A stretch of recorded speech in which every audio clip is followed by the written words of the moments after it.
Hi friends, welcome to my channel. Part 7 देख रहे हो तो चैनल सब्सक्राइब भी कर लो एंड थैंक यू।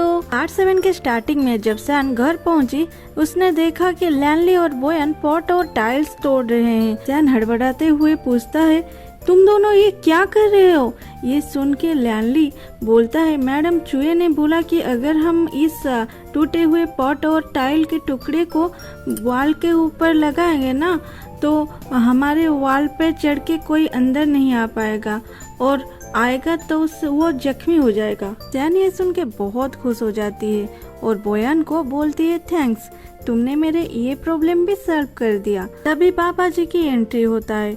वो सैन और लैनली को पूछते हैं, अरे तुम में से कोई मेरे ग्रीन और येलो कलर का पॉट देखा है? मैंने आज ही बाजार से खरीदा है, बहुत कीमती है वो दो। ये सुन के सारे टेंशन में आ जाते हैं और एक दूसरे को देखने लगते हैं, फिर नीचे देखने लग जाते हैं। इन सभी को नीचे देखता देख पापा जी का नजर भी नीचे चला जाता है, जहाँ बहुत सारे टुकड़ों के बीच वो दोनों पॉट के टुकड़े भी थे। पापा जी को आग बबूला होते देख सैन उनके हाथ पकड़ के बोलती है, पापा पापा ये ना रेड कलर है, पापा आपको धूप की वजह से दिखाई नहीं दे रहा है ठीक से, ये ना लाल रंग है, लाल। पापा जी सैन की एक भी नहीं सुनते, वो सीधा लैनली और बोयन के ऊपर भड़क जाते हैं। लैनली भी कुछ कम नहीं था, वो पीछे से बोयन के ऊपर इशारा कर देता है। उसके बाद बोयन गाली सुनने वाला ही था, उससे पहले पापा जी की तबीयत बिगड़ जाता है। सैन उन्हें शांत कराती है। तभी मेड बाहर से दौड़ के आती है और धड़ास से दरवाजा बंद कर देती है और चिल्लाते हुए सैन के पास आके बोलती है, यंग लेडी, बाहर कुछ औरत आए, वो जरूर कोई कांड करेंगे, अब हम क्या करें? दूसरे सीन में दिखाया जाता है, वो सारे औरत सैन को बुरा भला कहते हैं। उनके मुताबिक सैन उनके बच्चों के लिए लाइफ पार्टनर ठीक की थी, पर वो 2-3 दिन के अंदर ही अलग हो गए, इसलिए उन सभी को डिपॉजिट के साथ उनके बच्चों के इमोशनल डैमेज के लिए भी पैसे दे। पर सैन के मुताबिक मैंने उन्हें मिलाई थी, ये बात सच है। अगर वो दोनों को लगता है कि वो दोनों सुइटेबल नहीं है एक दूसरे के लिए, मैं क्या कर सकती हूँ? हमें उनके बातों की रेस्पेक्ट करनी चाहिए और मेरे पास इतने पैसे भी नहीं है कि मैं आप लोगों को दे सकूं। ये सुन के वो सारे सैन के ऊपर भड़क गए और घर के सारे कीमती चीजों को लेने की कोशिश करने लगे। सैन रोकने की कोशिश की तो सैन को भी मारने लगे। तभी बोयन का एंट्री हुआ। आते ही उन सभी को वो बहुत गाली किया और वहाँ से जाने के लिए बोला। उन लोगों को डर तो लग रही थी, लेकिन वो लोग वहाँ से गए नहीं। बोले, जब तक हमें पैसे नहीं मिलेगा हम यहाँ से कहीं नहीं जाएंगे और यहीं रहेंगे। अब सैन और उसके फैमिली परेशान हो जाते हैं कि क्या करें, इन लोगों को कैसे निकाले यहाँ से। वो लोग रात को भी अपने घर नहीं गए, वहीं पे सो गए। तो चारों ने मिलकर प्लान बनाया और प्लान के मुताबिक एक जगह पे लाल मिर्च और शराब डाल के आग लगा देते हैं और उस जगह को चुपके से उस रूम की खिड़की खोल के रख देते हैं और वहाँ से चुपके से दूर जाके देखने लगते हैं। फिर क्या था, धुआं के वजह से चंद मिनटों में ही सारे औरत खांसते हुए उठे और रूम में धुआं देख के आग लग गई सोच के इधर इधर भागते हुए सैन के घर से भाग गए। ये देख के सैन और उसके ग्रुप खुश हो ही रहे थे, तभी सैन के पापा खांसते हुए उनके पास आए और बोले, क्या चल रहा है यहाँ पे, इतना धुआं क्यों हो रहा है? और वहाँ रखे हुए वाइन की खाली बोतल देख के सीधा बोयन के ऊपर चिल्लाने लगे, तू हमेशा मेरे चीजों के पीछे क्यों लगा रहता है?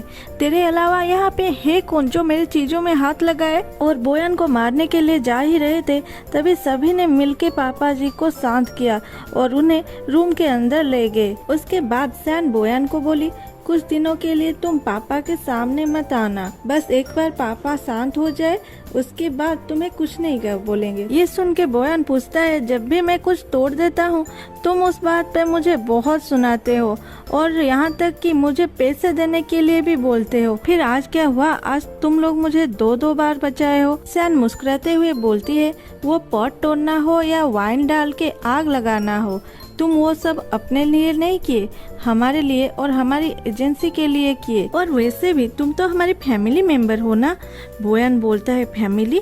सैन बोलती है हाँ फैमिली, हर फैमिली में एक स्ट्रीट पापा होते ही तो है, उसके साथ एक प्यारी सी माँ, भाई बहन जो एक दूसरे की गलतियों को छुपाए, और एक स्वीट सी दादी माँ जो हमेशा छोटे को ही ज्यादा प्यार करती है। तुम्हें ऐसा नहीं लग रहा है जैसे तुम इसी फैमिली के हो?